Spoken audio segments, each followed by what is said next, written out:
Let me introduce to you Mary and Joseph. They're a recently engaged couple and are trying to negotiate the logistics of getting married amongst the craziness of the pandemic. Now lockdown 2 is about to lift and weddings are allowed again. Joseph would just like to get on with it, but Mary is concerned about the 15 people rule. She's worried about offending people like her cousins Elizabeth and Zechariah, who would like to be there. The conversation has come to a bit of a stalemate, so Mary and Joseph are just playing with Zoom backgrounds instead.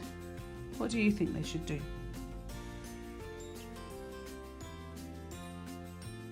This morning, Mary was woken up by an early morning WhatsApp call.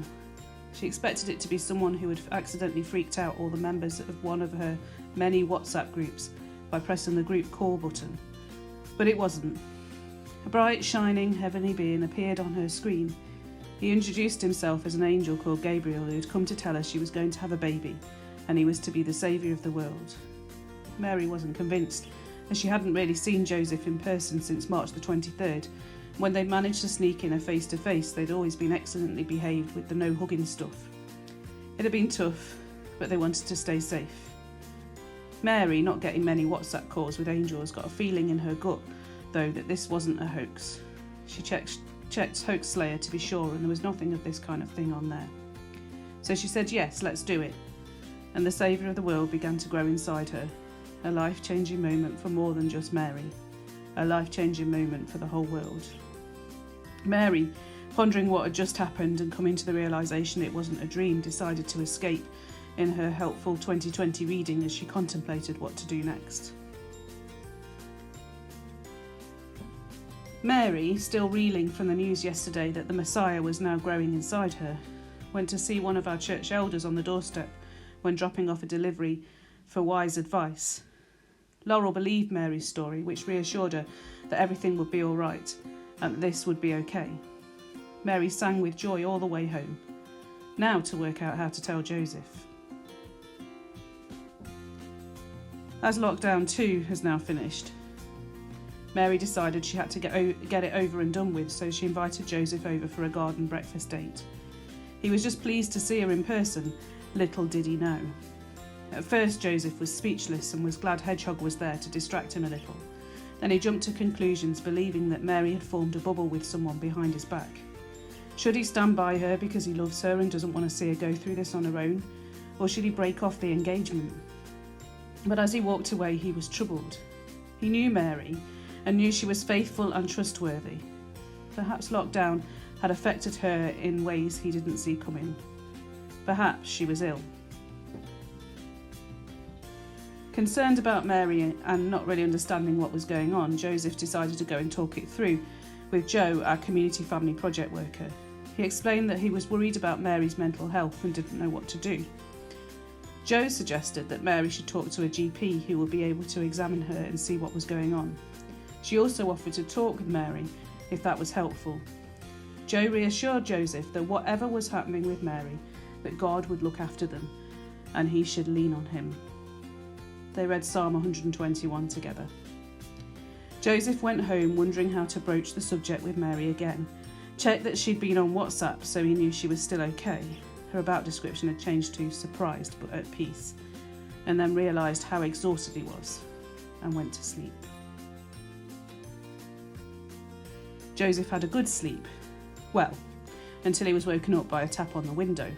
He wasn't sure if it was a dream or not because the window tapper was some sort of heavenly being. He realised once he'd woken up a little that it probably wasn't a dream because the window tapper was outside and keeping tier 2 rules. If it was a dream, he wouldn't be wearing a mask and the window tapper would have been on the inside. Anyway, the window tapper introduced himself as the angel Gabriel.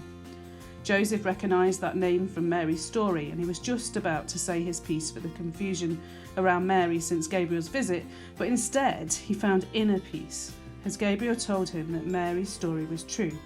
She is to have a baby and the baby is the saviour of the world. Joseph realised he owed Mary an apology. He had a lot of making up to do. Joseph didn't want to wait, so he asked Mary to meet him for a walk early in the morning. He started with a massive apology. Mary accepted it because she'd had moments of struggling to believe the whole thing herself and understood what might be going through his head.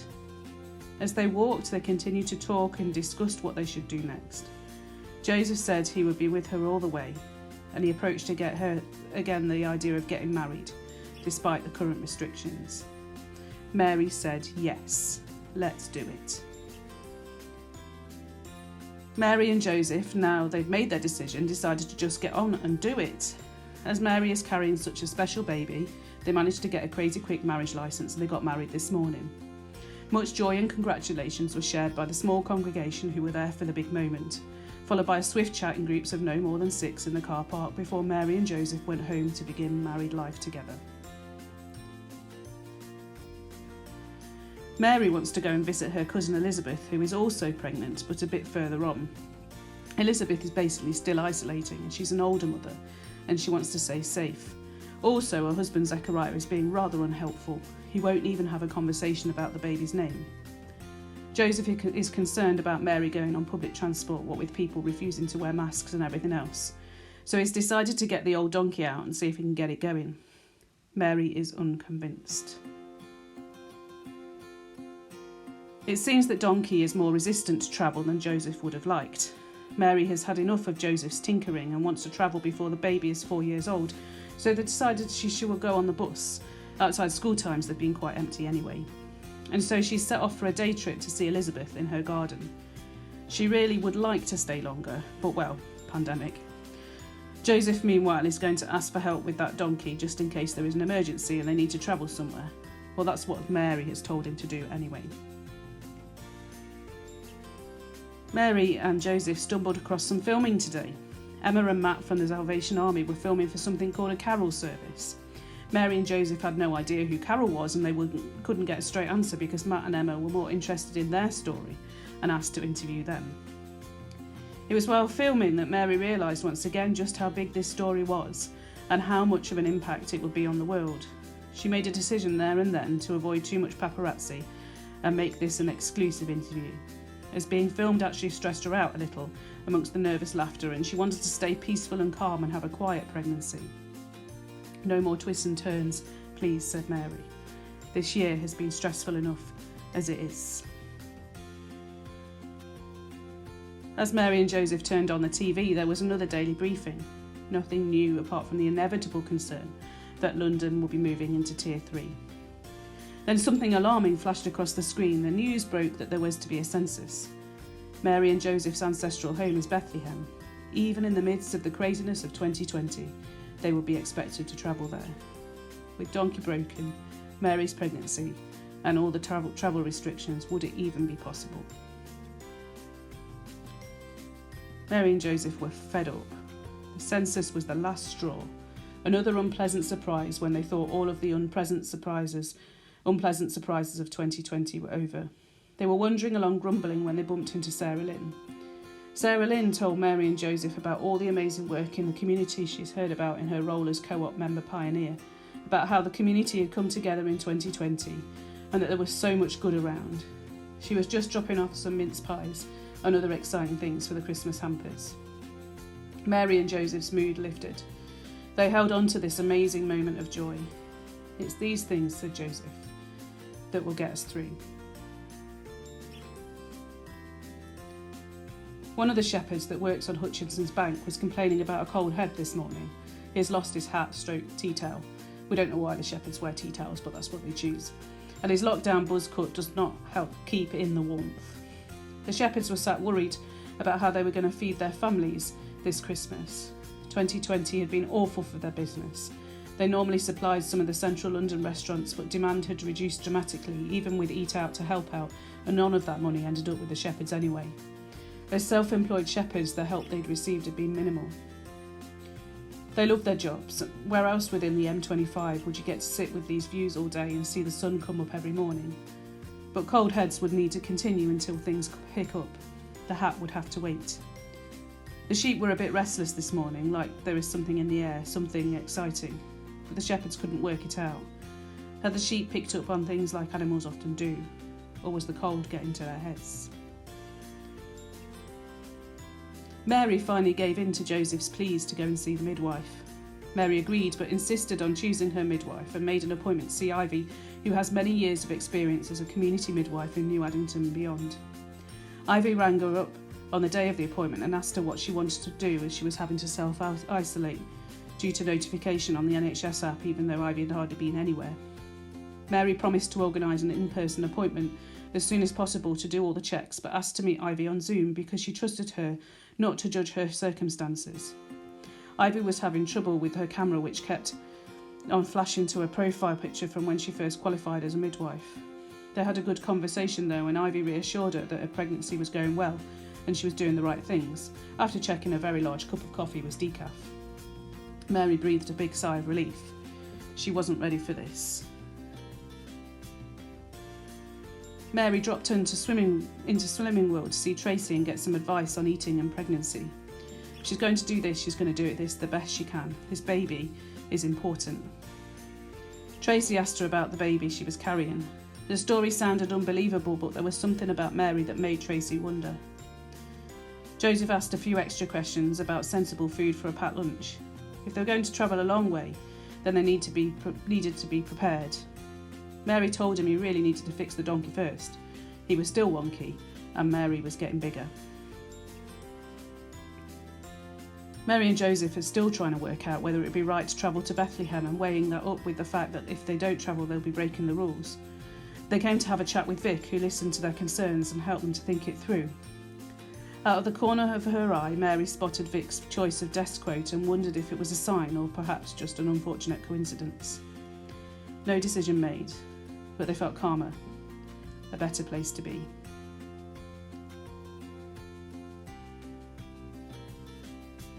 A little update on Donkey. He's less wonky. He's actually managed to sit up, but his legs are still achy. Joseph took him to the donkey garage yesterday and they gave him special "I know you've lost your fitness in 2020, but you should have done mornings with Joe Wicks at the beginning of this and you'd be okay" medicine. His fixing for the long journey might be in vain now, because as London enters Tier 3, whether travelling is wise becomes more of an issue. Mary's wondering which conflicting rules they should break. Should they not travel as Tier 3 suggests, or should they travel as the census insists? Tricky. Inspired by what they'd heard about the community coming together in New Addington during 2020, Mary and Joseph stopped by the food distribution at the Community Family Project to see what happens. Sandra, Linda and Chris were busy putting together food parcels. They found out about how 2020 had been a struggle for so many in our community, and how the work had changed during the pandemic to focus more on making sure food gets to those who need it most. They heard about how the Community Family Project had been working in partnership with the Vine Food Bank, Family Centre, New Addington Residents Association and Good Food Matters, and what an amazing partnership that's become. Mary and Joseph wandered away, pondering what they'd heard and seen. How could they make a difference? Perhaps the baby might. Mary and Joseph have been looking at travel restrictions to Bethlehem. It's more complicated than normal, but as they have citizenship, they're still allowed to go.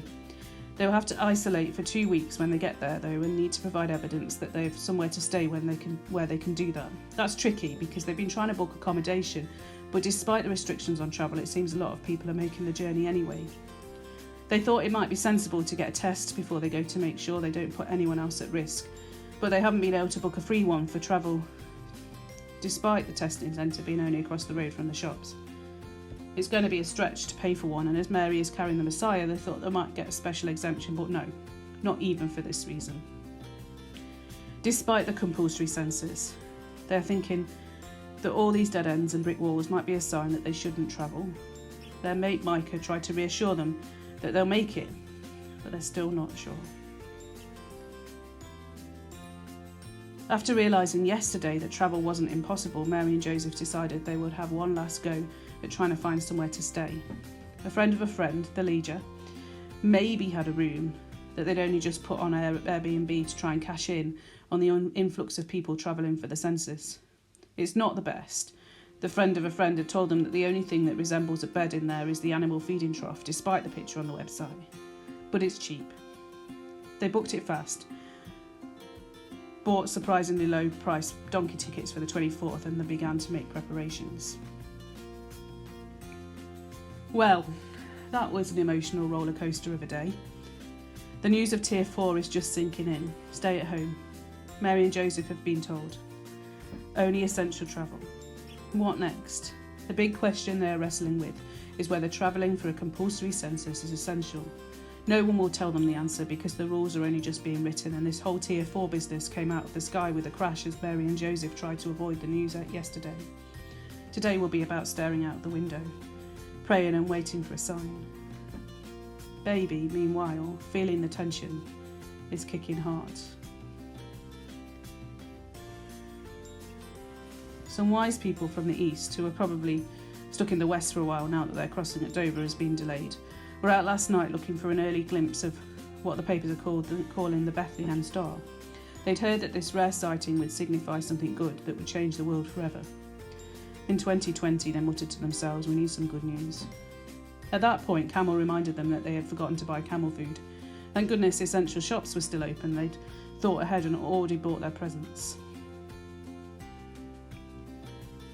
There was a lot of activity in New Addington yesterday, and that wasn't just the people queuing in the three-mile queue for their little shopping. Mary and Joseph went for a wander and to clear their heads as the challenges of travelling to Bethlehem have increased over the past couple of days. Are planes even going there? They saw a hive of activity around the family centre where there were bags and bags of turkeys and vegetables and other exciting things flowing out. Mary and Joseph chatted to those involved. They would normally do meals for the community, but since that wasn't possible, this was Christmas in a bag, 5 bags, which has been given out to families who are going to find it difficult this year. Amazing. Mary and Joseph wondered whether the shepherds they'd heard about were on the list. They were reassured that they were. So lovely to meet all the wonderful people at the family centre, and also to meet Gwen, who's been doing so much for the community during 2020. She will be missed so much as she finishes in the role of localities manager and goes on to another. Mary and Joseph went away celebrating all of the brilliant work going on supporting the community.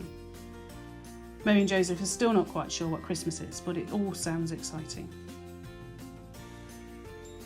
Phew. Flight is not cancelled yet, despite all the little red bars around it.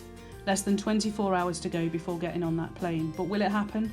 Hopefully all the travel restrictions have settled down a bit now. Donkey's already set off the airport so they can get used to the box that they're going to put him in.